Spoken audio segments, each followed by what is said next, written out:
This is the Russian Dynamite, Masha Slamovich. Becca here. This is not America's Sweetheart, Davian. It's Billy Starks. And the super fly guy, Trayvon Jordan. This is the fly side flyer, Jalen Brandon. Hardcore Princess, Jules Malone. Hi there, this is the Bubblegum Princess, Alexia Nicole. This is the Brazilian Wonder Woman, Christy James. This is the baddest black belt, Chennai Kai. This is Kid Bandit. The smash hit Joel Bateman. This is Robin Renegade. Cody Hawk. Brutal Bob Evans. And you are listening to Wrestling with Entertainment, one of my favorite podcasts in the whole wide world. This is Keyshawn Callaway, a.k.a. The Key Factor, and you are listening to Wrestling with E. Hello, and welcome to the show. It's Wrestling with Entertainment, the only audio experience on the web today that trusts the choice for interviewing all your favorite wrestlers every Tuesday and Wednesday on YouTube and Castbox, sponsored by Rogue Energy and Player One Coffee. I'm, of course, your host, James J., and it's a great day for wrestling because we are wrestling with the Key Factor, Keyshawn Callaway. Hello? Yeah. How are you today? I'm good, man. I'm good. How are you? I'm good. Can you tell us where the Key Factor will be next event-wise? Yeah, man. It's Keyshawn Callaway, man. Right now, I am training at Next Level Pro Wrestling there. Been training there for about almost 2 years. Been wrestling for about 8 months, 7 to 8 months, but 2 years altogether training almost. You can catch my next match is actually August, I believe it's August 17th. It's like a little charity house show. I don't really have the full details yet, but when I get that, man, I can shoot that over to you. Yeah. Hell yeah. And where can we find you on social media and your merchandise? You can find me on Instagram at Real Key Factor. That's all the social media that I really have. I don't have Twitter right now. I don't have anything else but Instagram. Catch me on Instagram at Real Key Factor. Okay, and no merchandise yet?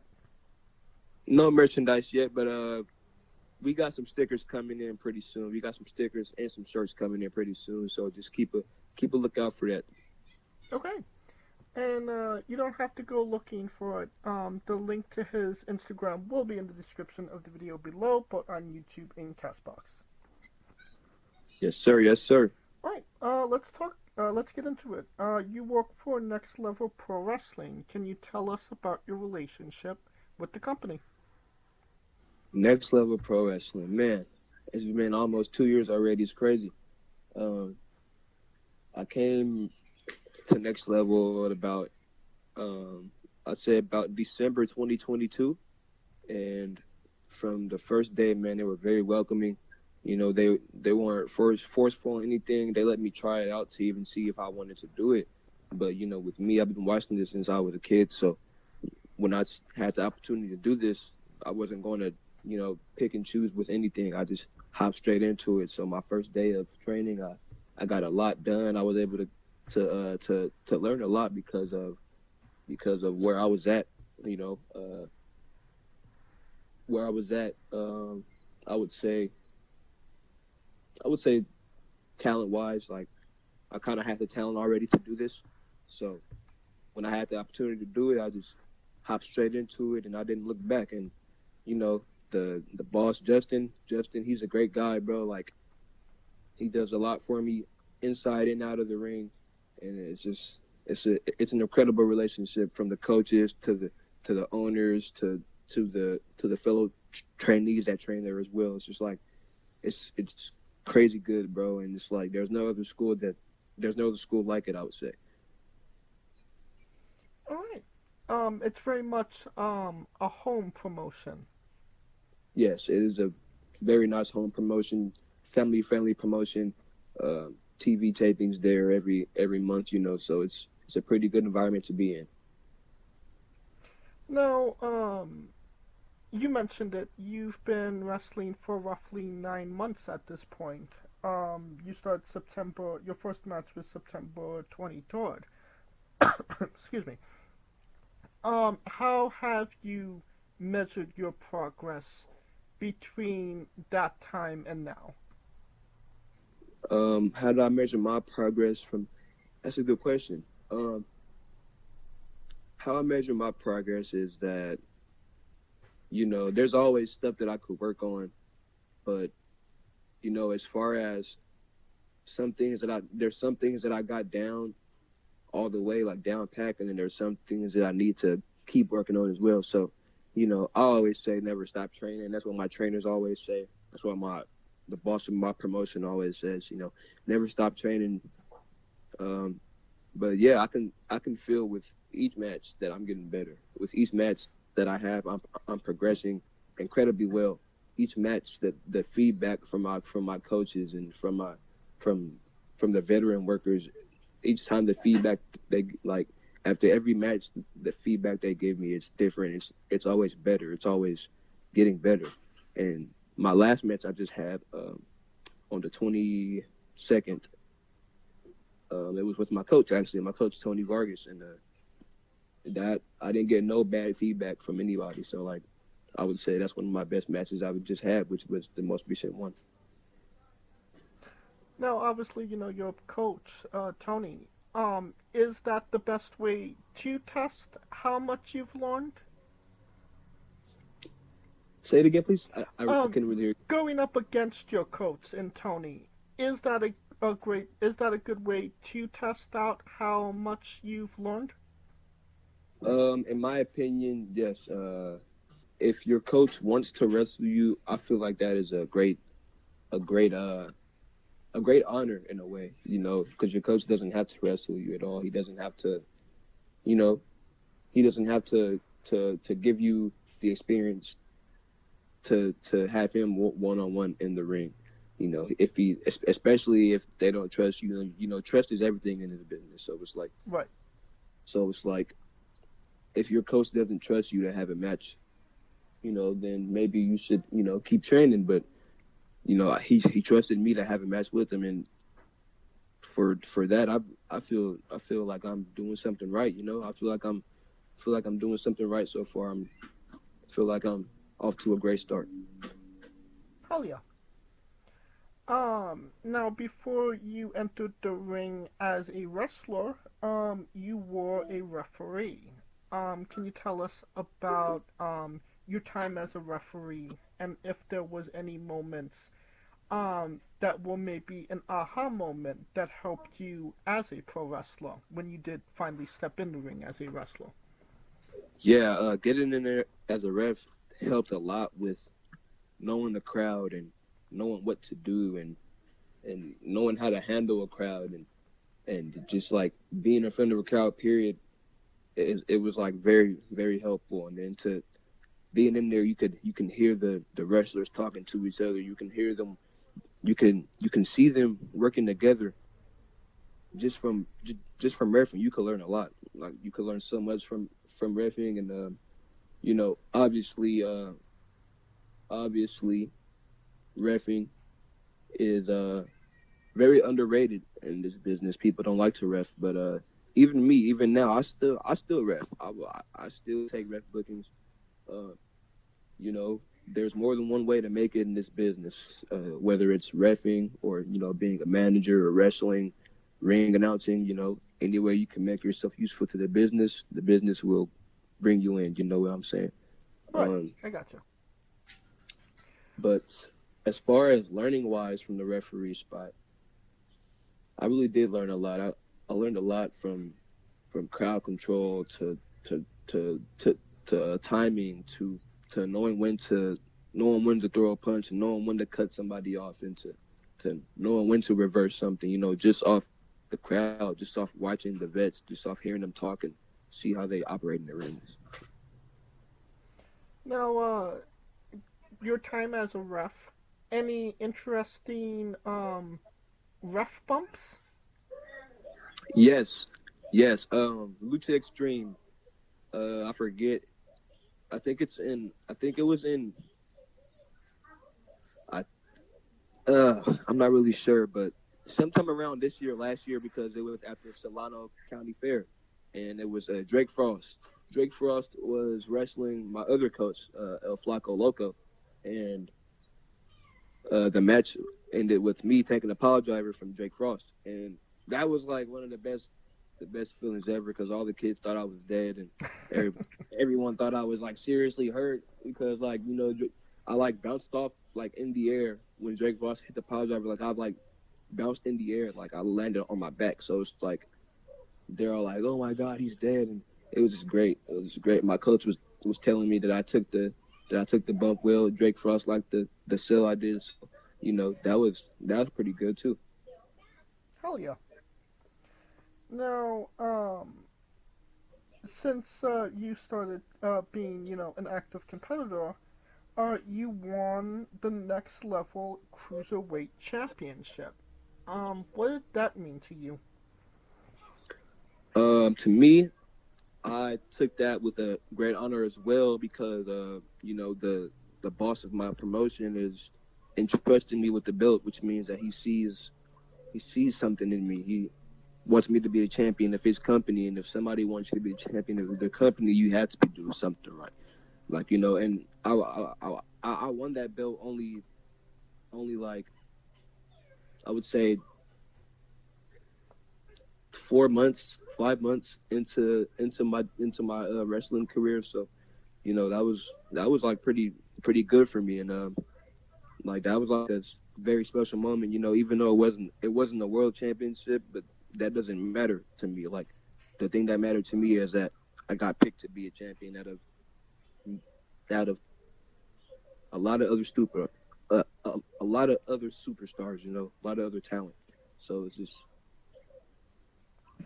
When you win the championship, is that a moment you take in the moment, or is that something that kind of sets in afterwards? Like, wow, I did this. kind of both, really. Right after the bell rings, that 1, 2, 3, the bell rings. It's there. It's like, oh, I'm a champion. I did it, but it doesn't really sink in until all the adrenaline's gone and you're like just sitting there, and then you just like really start reminiscing on everything you did to get to the moment and everything it took and all the sweat and blood and tears and everything you had to pour into this, to achieve it. It doesn't really sink in until you're away from all of it. I got you.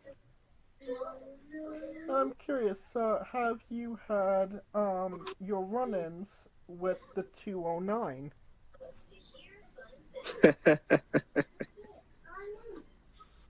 Yeah, the 209 kliq. Those are my boys, man. So me and the 209 kliq spend a lot of time outside of the ring. Mainly me and Swole. Me, Swole, and 209 Boat. We all like hang out the most out of all the Next Level people. It's always me, Swole, and 209 Boat.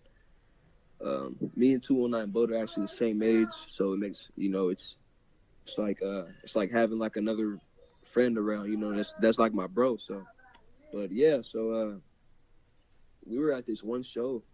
Well, they were going to this one show in Modesto for CWA, and they were all like, hey, you should ride with us, come ride with us, see if you can get on the show. If not, you can still try to be a ref or something, And so I'm like, okay. So I ride, and then Swole ends up getting me on the card because one of the other tag teams couldn't make it. So I ended up having to team with Swole, and then everything worked out because my gear was red and it matched their red gear, and then yeah, we just turned it into an angle where I am the R-Truth of the 209 kliq. That's perfect. So you're loosely associated. Yeah. I would say for now it's only at CWA until we can, get it to expand some more. But yeah. Do you think that you'll be a full-fledged member at some point, or are you kind of leading on the opposite end? I mean, seeing that right now I'm a babyface, the 209 kliq are not they're bad guys, they're heels. So depending on the situation, actually, because like I said, at all CWA shows, I'll be with them because that's where I debuted at CWA with them. So, but probably I would say probably in the future, yeah, I could see myself being a full-time 219 Clip member. Hell yeah. Alright. You also, I believe you made your East Bay Pro Wrestling debut quite recently as well. How has it been different to go to other promotions outside of your current home of Next Level, particular East Bay? East Bay. I've only actually wrestled there twice. The first match that I had there was a tag team match with my boy Travis Alexander, who's also a very great guy that I hang out with outside of the ring. Our first match there was a tag team match versus Johnny Martinez and the Dark Force. It was a quick match, quick little 10-minute match. And then after that, they wanted to bring us back. So, Travis, he gets brought back a lot to Wrestling Warzone, WWZ. And it's like the second brand of East Bay. So he gets brought back a lot to that. And then for me, like my only most recent match there is with my boy Travis again, and we wrestled AC and OC. That is a match that I really wanted for a long time because I've shared a lot of locker rooms with OC and AC, and me and AC, Andrew Cass, we share a lot of the same abilities, a lot of the same talent. Like we're both pretty fast. We both could fly around the ring. So when I heard that we were wrestling them, I was like, oh hell yeah, let's do this. I can't wait for this. Like it's kind of like a Ricochet and Will Ospreay moment for me with Andrew Cass because. Like, he's one of the only other people that I know can do the things that I do.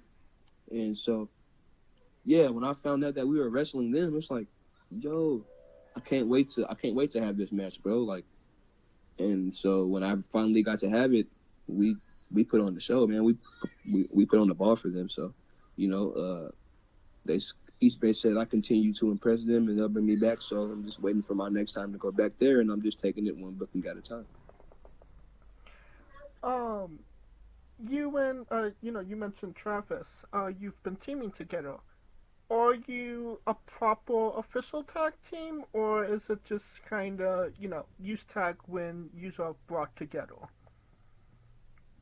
We are both focusing on our single stuff right now, but there are a few companies that we do team at. And yeah, we are two guys who do whatever you want us to do. Like if you're the booker, if whatever you want done, we're gonna do. Just because like that's our job as wrestlers. Like whatever the booker says, you do what the booker says. And if the bookers want you to tag, we tag. So we don't really like mind it actually. We actually go over tag team moves at practice a lot, and we talk a lot about tag team stuff. Me and Trav study a lot of film. But we are a tag team at PCW right now, at PCW, East Bay, and the Stoner Dojo at Stoner U. Yes. Okay. And you mentioned the match with OC and AC. That was a title match. And considering, you've only competed for East Bay, 2 times, and that I believe that was your second time. What did it kind of mean to you to get, a title opportunity, right off the bat? That also meant a lot to me because it's like I think it means that they see a lot, like they see a lot in what I'm doing, and they want to like showcase my talent in the a championship match to, you know, up the stakes even more, up the excitement even more. So I take all the championship matches that I get, and I try to make the best of them, because, you know, even if I'm not getting the belt, you know, even if I don't get the belt that time, who says that they can't bring me back for another match? And, you know, it might go different the next time. You never know. You just gotta treat every match like it matters, because it does. Right. Alright, I think that's a good segue into our next segment, and that is Keyshawn's Bizarre Adventure. You're a pro wrestler that goes up and down the roads, and weird, crazy, and bizarre things are bound to happen. Can you tell us a road story that fits that description? Really, yes, I can. Me and Travis, we had just wrestled our first East Bay show against Johnny Martinez and the Enforcer. We are driving on the freeway, and we get pulled over. We don't know why. We honestly don't. But we get pulled over, and, you know, the guy says that we're speeding, or that he's speeding. So Travis is like, "Oh no, I'm not speeding," you know. He tries, you know, we try to tell him like that we're not speeding, like, you know, we're going with the flow of traffic. And so, nothing really bizarre about it. You know, they let us go. But yeah, that was just crazy, because, like, I've never been pulled over with another wrestler coming back from a show. So for me, I was like, okay, like, you know, that was kind of weird, but it's like, okay, we're all good. It was just a little, you know, what is it? A warning. Yeah, it was just a warning. So, oh yeah, another one. My friends, my trainer partners as well, Lo Devereaux and Blacklight. We are at the store on the way to East Bay once again, and we stopped at the gas station, and you know, I don't know if it's just me that thinks this way, but if I enter the store with a group and that group of friends is already at the counter and I'm like a little late to get my stuff at the counter, I'm gonna hop in line with my friends.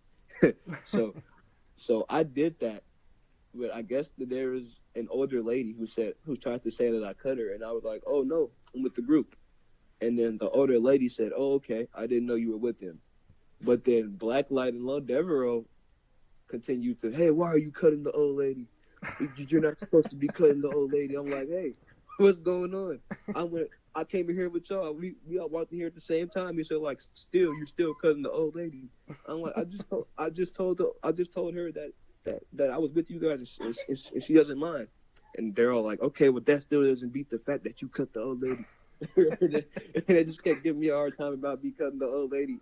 But in my head, I didn't cut her, especially because she said that I was good.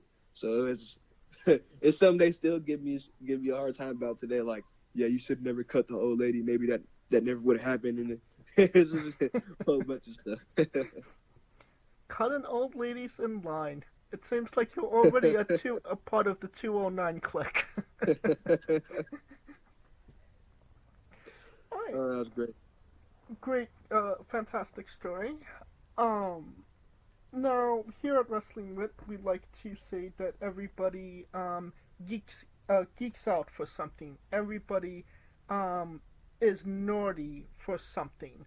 What is something that you geek out for, something you are nerdy about? A lot of people don't really know this, but I like being part of the eFed community. The eFed, it's like you make a character on the video game on, like, you know, WWE 2K, and then you upload them to community creations, and then there's like these other people in the world, like my age or, you know, in my age group or whatever, and they make companies for your character to be on. And so you just, like, you upload your character, and then the owners of the feds or whatever, they hire your character, and once they hire your character, you just, like, you can do promos for your character, and, like, it's like a real life type of company thing, but with the video game. And so, like, I'm constantly worried about, like, updating my character's look, or updating this about my character, or trying to evolve my video game character as much as I can. But it's not a real wrestler; it's just a video game wrestler. But that's something that, like, I really take to the heart. Like I make my own gear, like my own gear graphics for the game, and like it's just like something that you really have to be a part of the community to understand.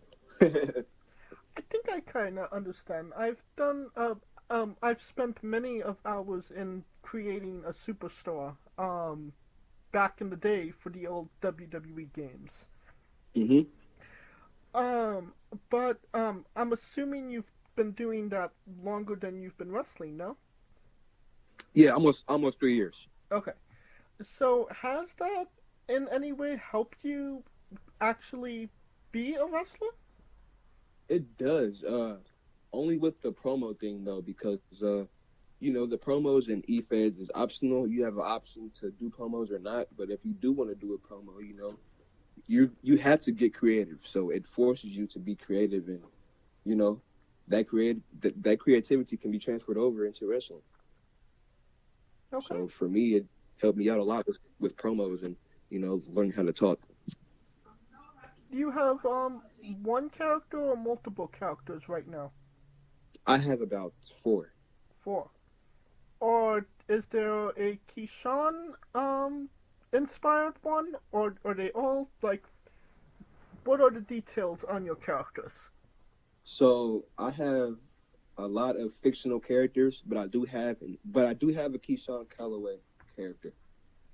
The Keyshawn Callaway character is not the one that I use on eFed, simply because it's like based off of my real life everything, and in real life I'm pretty short, so so on the game I didn't want my character that I use online to be like that, so I made a fictional character. I gotcha.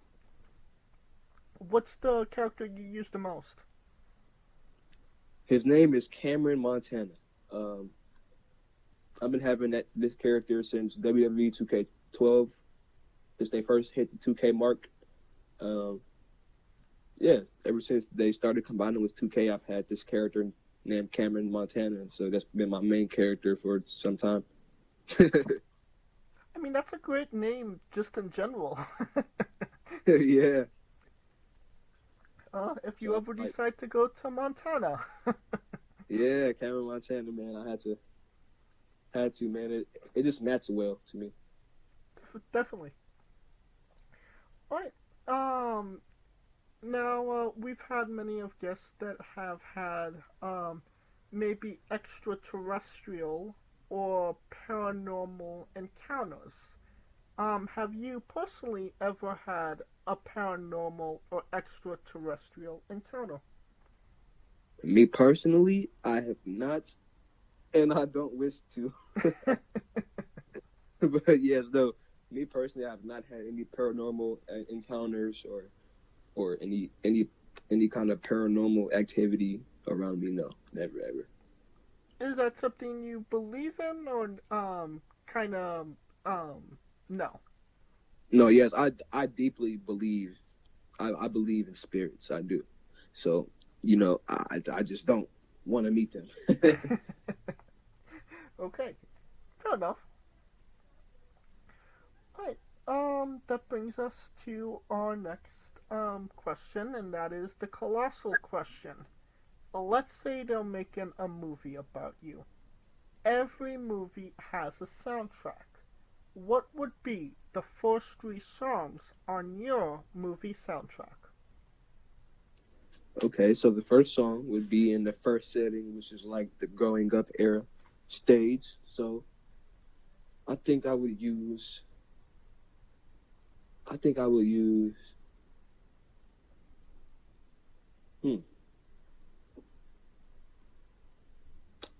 That's a good one. I think I would use.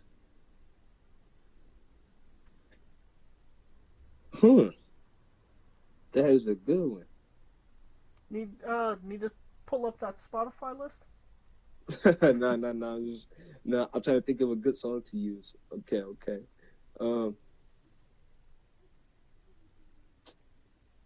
Damn. We could come back to it if you need time to think. Okay, no, I got one. I got it. So, for my number one, the first song I will use is the I'm Coming Home by Jay-Z, and I forget the other girl's name. Okay. Which is like, just the part where you come up, you're coming up, you're growing up, you're finding yourself. The second song I would use, which is like, the part where where you get to your peak or whatever, and you're finally finding out your potential. I would use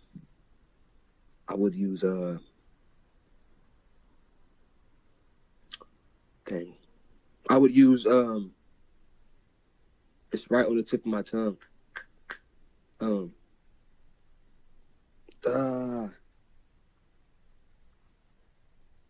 What is it?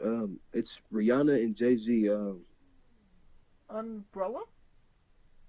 No. Talk That Talk. There we go. Okay. That's what it is. And then the third song that I would use, which is like the current song that I would use, is A$AP Rocky, Metro Boomin, and I forget the other person, but it's called what is it? It's the Spider-Man soundtrack song. What is that song called?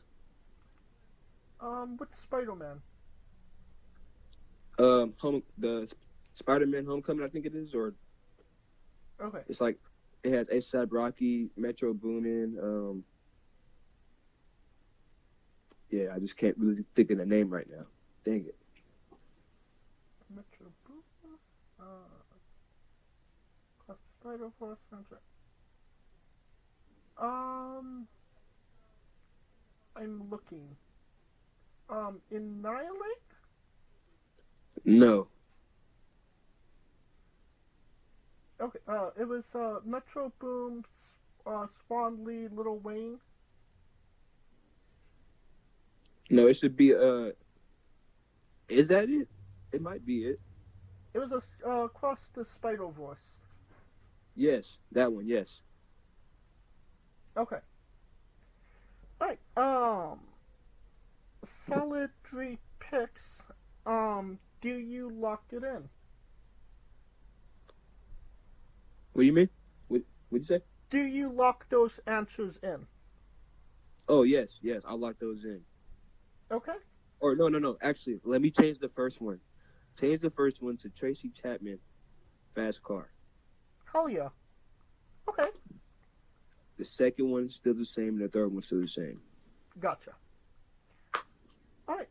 Now that we have the soundtrack down, everybody knows you get the soundtrack first, then you write the script, and then you go to casting.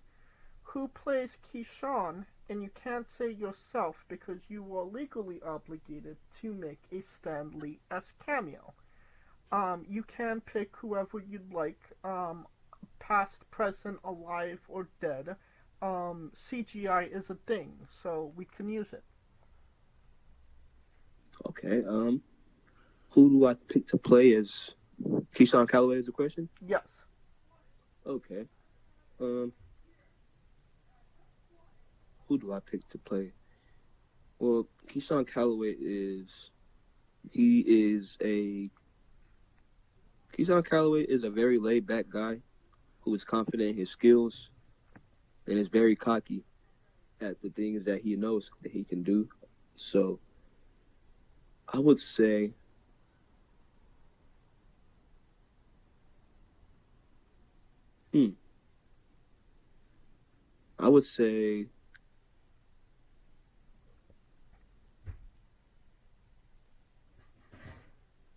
honestly, I would say one of my best friends, Jaheim Scott. Nobody ever none of you guys have met him, like none of the wrestlers or anything, but like this is like my day one best friend. From second grade, and up. We've been knowing each other ever since, and we've never really stopped talking to each other. So we both been on wrestling forever. We're supposed to come into this together as a team, but he ended up having a kid. But yeah, I would say somebody that can play me really well is my best friends out here. Okay. And now that we have you casted, every movie has a supporting cast. Who would be 3 people significant to you and your story that would be in your movie, and who would play them?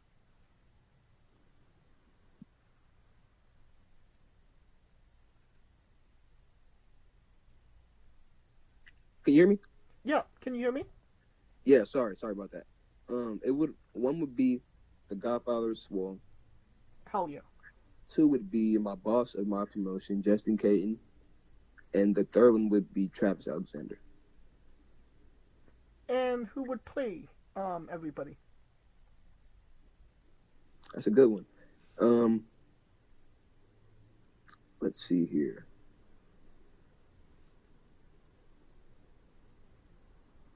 I would say Lo Devereaux would play Justin in a way, because Lo's also somebody that I can talk to about anything, and he won't, disclose it to anyone. Somebody that could play Swole really well would have to be Noah, his son. Me and Noah are super close. We talk almost like I said, we're the same age, so we can talk about anything. We're from the same generation of, growing up in the same generation with the same cartoons, and we have the same hobbies, and so it's only right that he takes the place of that one. And then somebody that can play the role of Travis would be Joe Gamble, Ice Cold Joe Gamble. He's also one of those guys. He's also one of those older guys who wants to see the younger generation prevail, wants to see the younger generation do better than what he did when he was still an active wrestler. So I would say that would give the role to Joe Gamble. Okay. And definitely shaping up to be a great movie, a blockbuster to say the least. You could pre-order the tickets now. Alright, on to a controversial subject. Pineapple on pizza. What's your stance? I hate pineapples on pizza. Pineapples does not belong on pizza. I personally believe that if the food is seasoned, there should be nothing sweet on the food that is seasoned with seasoning salts. So yeah, I just don't see that. I don't like. And I have tried it. I don't like it at all. Even when you take the pineapples off of the pizza, the pizza still tastes sweet, and I don't like to eat something sweet that's not supposed to be sweet. It just tastes awfully weird to you. Okay, so we are anti-pineapple on pizza. Yes, we are. Alright, what's your spirit Pokemon? No, hello? Spirit? Like spirit? Huh? Yeah, can you hear me? Yeah, can you hear me? Mm-hmm. Yeah. What's your spirit Pokemon? Not gonna lie, I haven't really watched Pokemon. I have never really been into it, so I don't really know any Pokemon besides Pikachu. That's fine. We appreciate the OGs. Now, we love the late great Tracy Smothers on the show. Do you know the acronym for Thug? THUG. The acronym for No, I don't. I don't know. T is for terrible, H is for hell, U is for ugly, and G is for jail. 'Cause a Doug can't spell. That's a good one. That's good right there.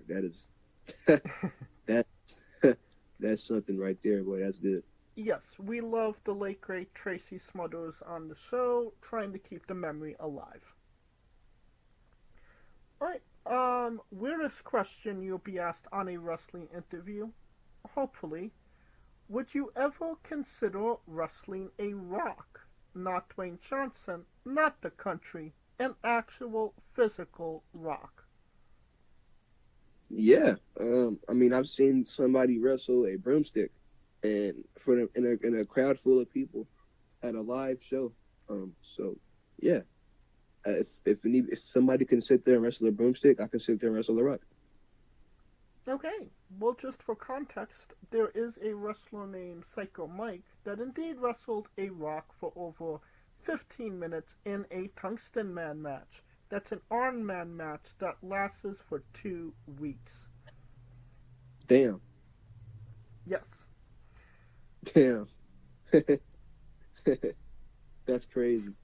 Yes, interesting to say the least. On a more serious note, where do you see yourself in 5 years? In 5 years, before I answer that, I want to throw in that a lot of people have been telling me that they do see me in a major promotion. I'm just very, short, and I'm also skinny. But I am defined I do have defining muscles, but I'm just, too skinny. But I have had people that have made it to places tell me that if I can just get a better body, if I can just get more weight, the stuff that I can do in the ring is already good. If I could just get more weight and more cut on my body, then I can be somewhere major in the next 5-6 years if I really try my hardest. So that's what I want to say is that I find myself in 5 to 6 years being somewhere in a major promotion, wrestling, whether it's wrestling, reffing, being a manager, whatever it is. I find myself being in a major company somewhere. If not major, then I find myself having a pretty good name on the indie scene. Wrestling all over the world, at least to say. Okay. And what is a match people should go out of their way to see that best shows off what you are all about as a pro wrestler? You can go check out me versus El Chupacabra, me versus Andrew Cass, me versus my coach Tony Vargas. You can check out me versus Jaya Jewel. Check out me versus Daniel Torch. Check out me versus Dom Sears. Check out me versus Lo Devereaux. And that's it really that I really had the most time to do this, the stuff that I'm really good at. Alright, so basically just binge your matches. Yeah, that was about probably 6-7 matches. Yeah, I had the privilege of fighting a lot of, wrestling a lot of vets when I debuted. So I've got a lot of pretty good matches, I would say. And we can find these on YouTube? Yes, you can find them on YouTube, or you can find them streaming on video on demand on the Zebo.com, on Zebo.com/TV, or you can download the Zebo app on the Roku devices only. Okay. If they're indeed on YouTube, I'll grab 1 or 2 of them, and I will put a link to it in the description of the video below, but on YouTube and Castbox.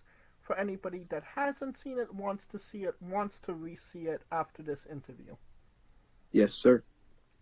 And since we are nearing the conclusion of this interview, we are wrestling with the 8 questions of doom. This is our speed round or bonus round, the round where we see who you really are. Are you ready? Yes, sir. Excluding yourself, greatest wrestler of all time. Oh, snap. Oh, we go like this. Okay. Of all time? Okay. Of all time. I'm going to have to go John Cena. Worst wrestler. Worst wrestler of all time? James Ellsworth. I will accept that answer. You're main eventing WrestleMania for the World Championship. Who is your opponent? Jeff Hardy. If you could come out to anyone's entrance music, past or present, who would it be? Oh, the Nation of Dominations. Oh, that's a good one. Finish the sentence. Kayfabe is... Alive and well, brother. We would have also accepted taste great on toast. Squash, vegetable or fruit? Squash is a vegetable. It is indeed a fruit. What? Yes. Oh, snap. I don't know that. It has seeds, so tomato logic. Okay, gotcha. Yes. New Japan wrestler Taichi, his ring gear gets smaller every year, revealing more of himself to the world. My question, what is the appropriate trunks to butt cheek ratio for ring gear? Me personally, I have never wore trunks, so like I can't even like I'm not really too sure. Like I've always wore tights. Yeah, I don't know. I wear tights. So like in a guesstimation, 10%, 0%, 100%? 0. 0%. Okay. Yes, 0. And the last question, the main event, the thing everybody wants to know. Have you ever had a conversation with a stranger in a supermarket about Darby Allin? No, I've never. No, I've never got to talk to anybody about anything about wrestling in a grocery store ever, except for like my family members. But like other than that, like no strangers or anybody that I've got to talk about wrestling with. And that's the correct answer. And that will conclude this interview. Thank you so much for coming on and doing this with me. Yes, sir, man. Thank you for having me, man. I really appreciate it. Absolutely. And once again, where can we find you on social media? You can find me on social media on Instagram only at Real Key Factor. Real Key Factor. That's REAL Key Factor. And you got stickers coming soon to events near you, correct? Got stickers coming by near soon. Yes, we got stickers coming by soon, and we have shirts coming by soon as well. Okay. And you will only be able to find those at events, right? Yes, you will only be able to find those at events, and I might put them online. Your grandpa. Okay. That's what it's like when I met and if you do decide to make a wrestling store, I will update the video with a link to your store in the description of the video below. Until then, you won't have to go typing it into your Google machine. The link to his Instagram will be in the description of the video below, but on YouTube and Castbox, simply click the link. A new tab will appear on whatever device you are on. You have no excuse. Give him a damn follow, and when he gets merchandise, buy a damn shirt.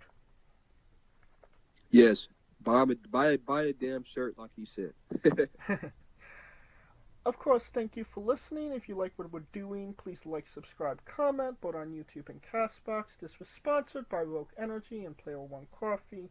Join us tomorrow as we interview Zombie Dragon. And join us every Tuesday and Wednesday for new incredible interviews. Follow the show at Wrestling with E, both on X, Thread, and Instagram for information on who we're interviewing, when we're interviewing them, links to those interviews, and so much more. Follow me personally at JamesJ993. Alright, when I say Wrestling with, you say entertainment, okay? Yes, sir. For our special guest, Keyshawn Callaway, Kliq Yacht, Scooter Dust, I'm James J, and this has been Wrestling with Entertainment, baby. Let's get it. Hey folks, this is the Colossal Mike Law, and you are listening to Wrestling with Entertainment. Enjoy the show, support these guys. We appreciate it very much. We'll see you at ringside.